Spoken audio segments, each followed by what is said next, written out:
করানোর সময় আমাদের বেশি লাগবে না।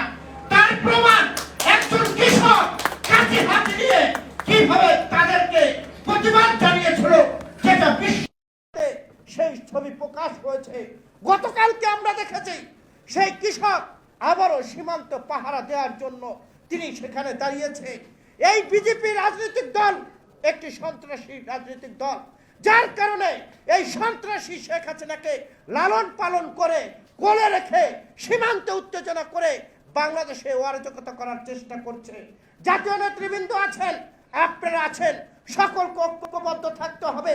যদি ঐক্যবদ্ধ না থাকি, এই আওয়ামী লীগ ভারতের প্রেতাত্মারা সীমান্ত উত্তেজিত করে বাংলাদেশে তারা অরাজকতা করার চেষ্টা করবে। আমরা বলতে চাই, আওয়ামী লীগের এই শেখ হাসিনার টাকার কিছু বুদ্ধিজীবীরা বলার চেষ্টা করতেন যে ভারত বাংলাদেশের চারপাশে, আমরা যারা রাজনৈতিক কর্মী আমরা বলতে চাই ভারতের চারপাশে আমরা, একদিকে চীন, একদিকে পাকিস্তান, একদিকে বাংলাদেশ।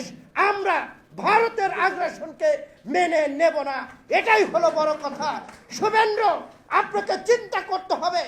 আপনি মমতার আঁচলের তলে নিচে মধুকলা খেয়ে আবার এখন মোদির আঁচলের নিচে গেছেন। আপনি হলো জাতীয় বেঈমান। এই জাতীয় বেঈমানের কথা এদেশের মানুষ, ভারতের মানুষ শোনে না।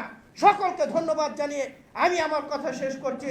দেখা হবে রাজপথে, কথা হবে স্লোগানে, হয় লাশ নয় ইতিহাস। আল্লাহ হাফেজ।